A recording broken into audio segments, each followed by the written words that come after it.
Present moment में आप नहीं रह सकते हो। आपको क्या चाहिए? फ्यूचर में एक गोल चाहिए। अगर वो नहीं होगा तो पास्ट आपको घेर लेगा। There must be something to look up to.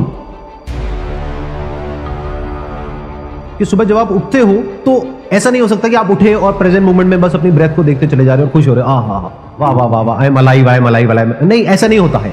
तो आपको क्या चाहिए? जब सुबह उठे तो एक रीजन चाहिए उठने का और आज काम करने का। वो काम किसके अकॉर्डिंग होना चाहिए? फ्यूचर में जो आपका गोल है उसके अकॉर्डिंग। कि what is the main focus area of your life. कुछ चाहिए, जितना चाहिए उससे ज्यादा आएगा आपके पास में अगर आप में दम है तो, बट उसमें मेहनत लगती है, उसमें एफर्ट लगता है। तो शॉर्टकट क्या है? इसकी बात ही मत करो, सीधा बात करो, बड़ा सोचो। और लॉ ऑफ अट्रैक्शन कितना सही हो गया ना उन लोगों के लिए जिनको आपको यूज करना है, उनके लिए कितना सही हो गया। सेकंड एस्पेक्ट इज कि अपने आप से ये सच बोलो कि अगर आप कोई काम कर रहे हो या एफर्ट कर रहे हो और वो नहीं हो पा रहा है या वहां पे रिजल्ट नहीं मिल रहा है तो फालतू की बातें नहीं करनी है। सिंपल अपने आप को ये बोलना है कि अभी मैं डिजर्विंग नहीं, I don't deserve it. The day I deserve it I will get it. जितना डिजर्व करूंगा उतना मिल जाएगा, अपने आप मिलेगा। हाँ, वो डिजर्विंग बनने के लिए कुछ सेक्रीफाइसेस देने पड़ सकते हैं। तो क्या वो सेक्रीफाइसेस में देने के लिए तैयार हूं या नहीं हूं? जहां पे तीसरी लेयर आ गई, एक्चुअल में समझना पड़ेगा कि उस रिजल्ट को अचीव करने के लिए क्या करना है, क्या सेक्रीफाइसेस देने हैं, कितना पेन सहना है, क्या उस पेन को सहने के लिए तैयार हो, या फिर थियोरेटिकली तो तैयार हो कि हाँ मैं सह लूंगी उस पेन को, लेकिन जब सहने की बारी आती है तब हम प्रोक्रेस्टिनेट कर देते हैं। आज नहीं सहूंगी, कल सहूंगी, और वो कल कभी आता ही नहीं है। यानी आज नहीं पढ़ूंगी 8 घंटे, कल पढ़ूंगी, और वो कल कभी आता ही नहीं है। वो कल आता है एग्जाम से 1 हफ्ता पहले। ऐसे तो नहीं होने वाला। तो सच बोलो अपने आप से कि जो भी आपका बड़ा गोल है जिसको आप अचीव करना चाहते हो उसको ब्रेक डाउन कर दो स्मॉलेस्ट पॉसिबल गोल में। जब तक वो गोल अचीव नहीं होता है तब तक आपको इम्पेशेंस चाहिए, ताकि आप फटाफट हसल करो, चेंजेस लाओ, अलग अलग चीजें ट्राई करो। कभी ये किया, कभी वो किया, कभी वो किया। You must be impatient. Hop करो फटाफट।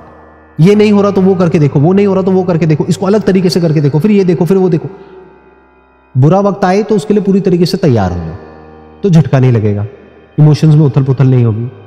आप चाहे जॉब में हो चाहे बिजनेस में हो, अगर आपके पास में अगले 1 साल की या 2 साल की सेविंग्स हैं तो इतना बड़ा झटका नहीं लगेगा।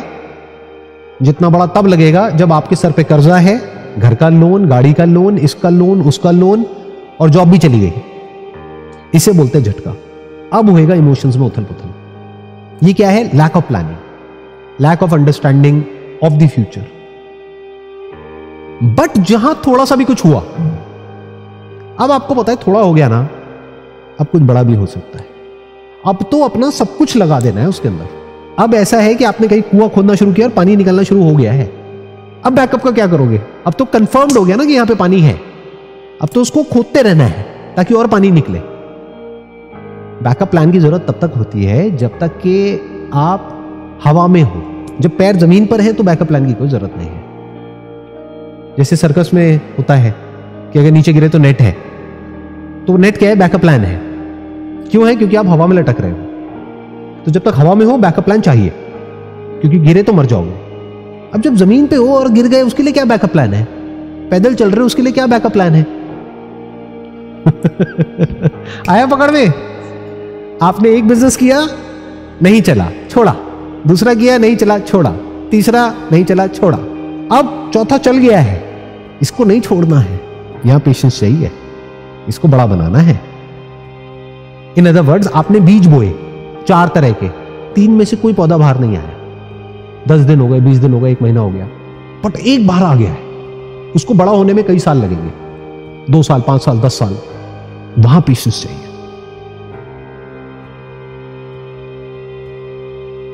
हिम्मत रखिए, ऐसे लोगों की कहानियां पढ़िए जो बिल्कुल उसी सिचुएशन में थे जिस सिचुएशन में अभी आप हैं। प्रॉब्लम है, कोई बात नहीं, वहां से ध्यान हटाइए। जो आपके अंदर अच्छा है, यूनिक है। जब भगवान कुछ हमसे लेता है तो कुछ देता भी है। वो कई बार दिखता नहीं है। जब भी दिखेगा तो उस पर फोकस करिए और लाइफ में आगे बढ़िए। आप बहुत आगे जाएंगे। तो अपने काम पे ध्यान दो, जो भी आप करने में ठीक ठाक हो वो करो, जो भी अंदर से आ रहा है वो करो, छोटे से छोटे लेवल पर। वो ज्यादा बड़ा मत सोचो कि मेरे को ये करना है, वो करना है, वो करना है। At a most fundamental level अगर आप देखेंगे तो वी आर ऑल मंकीज। अगर इस बात को हम एक्सेप्ट कर पा रहे हैं और गहराई से समझ पा रहे हैं तो हमारी खुद से बहुत ज्यादा एक्सपेक्टेशन नहीं होगी, उतनी ही होगी जितनी एक्चुअल में होनी चाहिए। अगर आपको यह लगने लग गया कि मेरा जो थॉट है दैट इज ऑल पावरफुल, कि मैंने अगर एक बार सोच लिया तो अब मेरा माइंड उस पर स्टिक हो जाएगा और अब दुनिया इधर की उधर हो जाए, मेरे माइंड में और कुछ आएगा ही नहीं, तो ऐसे इंसान को बेवकूफ कह सकते हैं, समझदार नहीं कह सकते। Because doubt is the sign of intelligence. It is a sign of intelligence कि जो हम कर रहे हैं उसमें हमको डाउट होता है। जैसे एक टेररिस्ट है, उसके माइंड में कभी डाउट नहीं होता कि मैं जो कर रहा हूँ सही है गलत है। तो जो भी आप कर रहे हो उसके प्लस माइनस है, ना करने के भी प्लस माइनस है।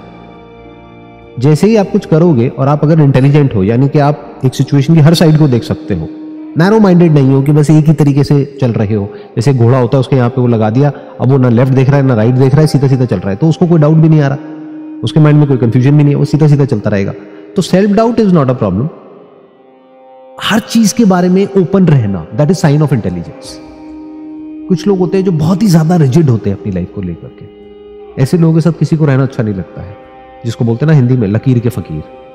अच्छे लगते हैं ऐसे लोग। तो अगर कभी आप अपने माइंड को झांक करके देखोगे, लोग बोलते हैं हजारों थॉट्स आते हैं, बट ये गलत है।